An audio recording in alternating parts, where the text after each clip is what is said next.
Good morning. The time is 10:31 here in Windhoek, Namibia. Actually having cloudy weather today. So I had a conversation with a friend of mine yesterday. We were talking about everything agriculture. That's what we talk about every time we talk. He asked this one question. He said, Mitchell, are people farming because people are passionate, or are people farming because of financial gains? And I said, it's a bit of both. It's a bit of both. It's a bit of both. You do have people that it's a yes and no. Or let me put it this way: it's a two-way street. There are people that get into the agricultural business because of what they do it because they love it. They're passionate about it. They're passionate about farming, whether it's livestock or horticulture, producing food, and also being able to be involved in something bigger than them. One can say, in breeding livestock, breeding calves, raising them, planting, putting seeds into the ground, and actually seeing them germinate and grow. So some people do it because they're passionate about it. Other people, on the other hand, do it because there's financial gain in this business. I can give you an example. There was a good year where we took about 80 animals to an auction at one go. We took about close to 80 animals, close to 180, somewhere there, to an auction. From that 80 animals, we're able to make like 100,000 from that one sell, one go. That's 80 animals in one go. So there is short-term gains to be made here. In terms of, you meet what we call the middlemen farmers. I'll call them middlemen farmers.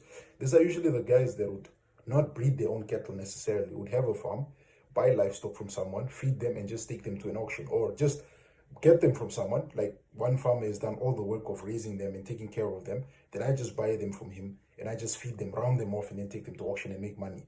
So those middlemen guys are also there who make short-term gains. Some of these guys make, in a good year, they can make $1 million from just livestock, particularly if the meat prices are fluctuating, are rising, particularly if the meat prices is up. If the meat price is up, you can make good money. There's short-term gains to be made from this.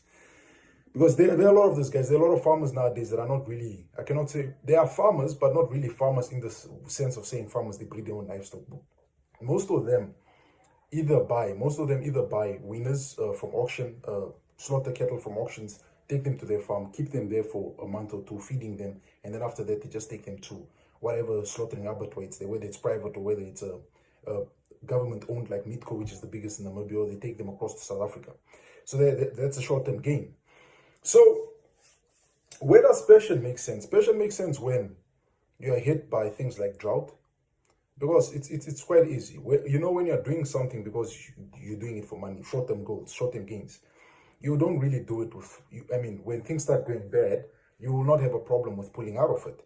But when you are a passionate individual and you're doing this because this is the love, you have the love for it, this is what you want to do, this is your purpose in life, this is what you were put onto this earth to do, you'd always stick the course and tough it out till things get better, till the rains come back, or till people stop stealing your cattle, or till you deal with the poisonous plant on your farm. So that's where you see a person who's passionate. The person who's financially driven, usually most of the time, when they experiences bad times, like in agriculture, whether it's drought or stock theft or meat prices have completely collapsed. Probably cattle are going for $99 per kg or lower than that. Most of the time, these guys would usually cut their losses and pull out. They would be the ones who are always looking for quick opportunities. Like, for example, when there was a boom in the horticulture business, I think it was a horticulture business of growing garlic. A lot of people jumped into it because there were short-term goals. People were making lots of money from 2 tons of garlic. Were making a killing. Let me put it in a better way. They were making a killing from garlic. And when the garlic prices collapsed, a lot of them pulled out. A lot of them cut their losses and pulled out of it. The people who are passionate about planting garlic and actually you can consider them garlic farmers, those are the guys who stayed in the business and still stuck the course. Same thing with livestock. A lot of people are in it because I see there is a lot of short-term gain. Some of them are in it because they're passionate. I myself joined it, or I myself got into livestock farming back in the day because I was interested in raising livestock. I was interested in being part of the breeding process. Bringing a cow and a bull together, two of the same breeds, and creating something out of it. That was what my interests were about. I was very interested in genetics, blood types, pedigrees, and so forth. That was what my passion was. That's why I was into the agricultural business. But what also kept me into the agricultural business was the short-term goals, being able to make money. Because I believe in this. This is my simple philosophy in life. When you have passion, when you have purpose and opportunity, and you bring them together, it should equal into at least some finances or something. If purpose and opportunity, if a person is doing purposeful work and there's no opportunities, nothing happens from it. Usually, those are the people that run a farm at a loss. So when I speak on my side, did I join agriculture because I was passionate or because there were financial gains? It's a bit of both. I joined agriculture because I was passionate about it. As I said before, I wanted to get into this business because of being part. I wanted to be part of something bigger than myself, being part of the breeding process, bringing a bull from a particular bloodline, a particular stud, bringing a cow from a particular bloodline or particular stud, and bringing it together and breeding something that is quite uniquely yours, or something that hasn't been seen in the market, was one of the driving purpose for it. So I was passionate in that aspect, that I took the time to research, I took the time to read up on various animals, various pedigrees. But on top of that also, what drove me was that $1 million mark. I wanted that $1 million mark. I wanted to sell a bull or a cow, one bull, one cow, and get that $1 million mark. Because at the end of the day, and I always say this, it's sometimes biased of me, but it also has to do with the way the media reports on agriculture. When you're reading about somebody close to home, let's not even say a South African farmer, let's say someone closer to home. Let me say probably Mr. Who can I say? Mr. Dillinger, Mr. Dillinger, for example, who sold Bushman for almost, was it $1 million or not $1 million? So such stuff do actually play a role in why a lot of people want to get into farming. When you read stuff like that of people being close to home, just the Sherimuyes and all these individuals busy selling bulls for $500,000, busy selling bulls for $1 million, busy buying bulls for $2 million. You sit there and you go like, but if that man can do that, why can't I do it also?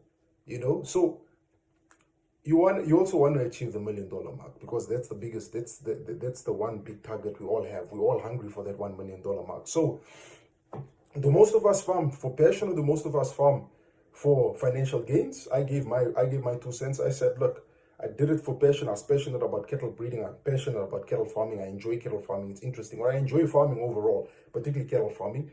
But also what drove me to say, shucks, I want to get into this business, is the short-term goals, the financial gain from it. Being able to load a truck of 80 animals, good rainy season, meat prices are good, everything is good. There's no drought, the rain has been falling, the environment is recovering, people are hungry to buy breeding stock. A truck of 80 animals can get me close to $500,000. That's a short-term goal. That's a drive. So for me, it was a bit of both. It was the passionate side of things, of wanting to breed. There was also the financial aspect. The money that is involved in agriculture is also another reason that made me turn my head and be like, I want to join this business. I want to farm. I want to have a farm. I want to have cattle. People can make money from this.